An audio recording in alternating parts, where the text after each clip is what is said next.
Right, you lot. And every villain is eventually overthrown. Every scheme is caught up to eventually. Even the biggest villains in history. They were always overthrown, whether it was King John, Adolf Hitler, I don't know, Harvey Weinstein. They were always overthrown in the end. And we have seen this week that was the case with Manchester City. A team that are so... everything from top to bottom is clouded in mystery, is clouded in dodginess, and this has been the worst kept secret in football.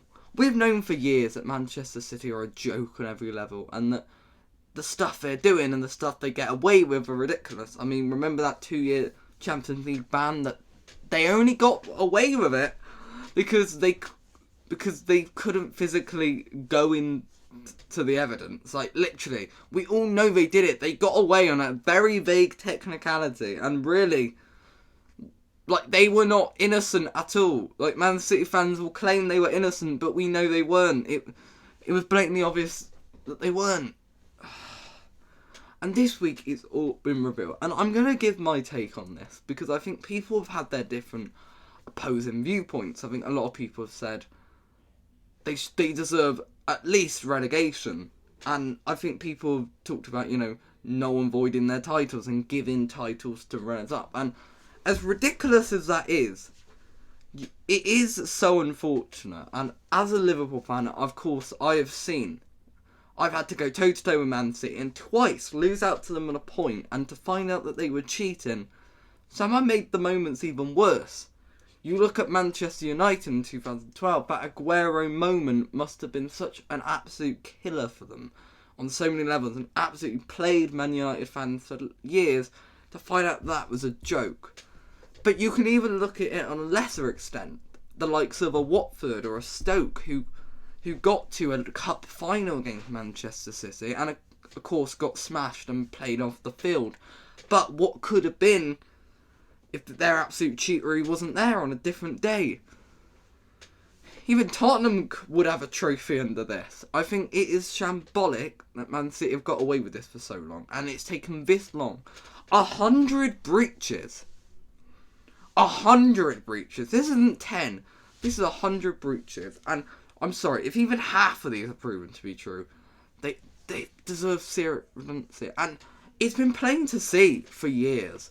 We have all known what is going on in the inner workings of Manchester City. We're not stupid as football fans.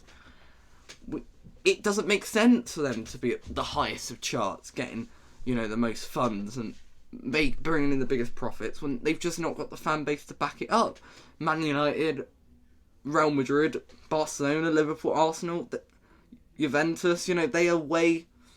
maybe not Juventus, mate, but, these are... Bayern Munich, even, they're way bigger clubs with actual prestigious history and fan bases. And I know you could argue history is currently being written, but I'm sorry. I disregard anything that Man City have really achieved, because you can't... the amount of dodginess. Now, I do feel bad for a few people in this. First of all, Pep Guardiola. Pep Guardiola needs to walk if any of these claims are found to be true. And I was not a big fan of his interview yesterday, where he was kind of like, "Oh, we were proven innocent before." No, we all know that's just wrong, Pep. But if he has any integrity, if these breaches are found out, he needs to walk, and he needs to go on and probably take the Spain job or something, or he could walk into any club in the world that he wants. Anyone would take bloody Pep Guardiola. I feel bad as well for City Academy players, the likes of a Phil Foden, because, Phil Foden isn't one of those glory hunters who come to Man City for money.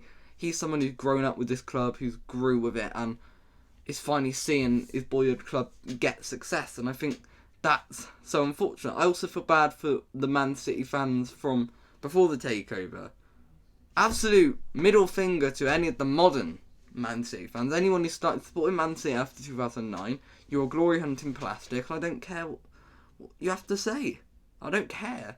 You'd have no credit as a fan. But the Man City fans, who used to week in, week out visit them when they were in League 2 all the way up to bottom half in the Premier League, to see this must have been incredible for them. But do I think that Man City should be stripped as titles? In my heart, yes. I think... I mean, I want Steven Gerrard to have a Premier League medal. I want Klopp to have 3 Premier League titles. I want his legacy to be as good as possible. And I think this just makes Klopp's legacy even better, if anything. And I think Jose Mourinho probably deserves his league for Man United as well, along with Sir Alex Ferguson's going to have 14 now, I think it is. Ole Gunnar Solskjaer would also be given a Premier League title if we did this, but like... I mean, it was the COVID season he won it in, and that was a season where Liverpool literally lost like all their centre-backs to the point that we were playing Nat Phillips and Reece Williams at the back. Chelsea... Like, they had loads of injuries as well, and they had, like, Frank Lampard just stinking at the gaff for the first half. The biggest rival of Man United was literally Leicester. A Leicester team managed by Brendan Rodgers. Like, come on, guys. But I really feel bad. And the best thing is that Man City need a European ban. I think that's the most important thing, because they care so much about trying to get that Champions League. They need a European ban. They need a point deduction. And probably relegation as well. I think they deserve relegation. I think it wouldn't be too bad of a deal, because I think there are some Man City players who would genuinely stay around. I think Ederson, Kyle Walker, Foden, Grealish maybe. At a push, maybe Rodri. Maybe Haaland just to... Nah. I mean, maybe Haaland would want to break the record and break Mitrovic's record and get like 100 goals. But no, he wouldn't stay, would he? But Man City are a disgrace. And they need serious punishments for this. And I know it's going to take a lot of time to kind of get the ins and outs and the details of this qualified. But we need to not forget what they are doing to this situation. So yeah, that was my video on Manchester City and this absolute joke and breaches. So yeah, sorry I'm a bit late on this one. I'm just catching up with the big news stories of the week. So yeah, I'll see you guys then.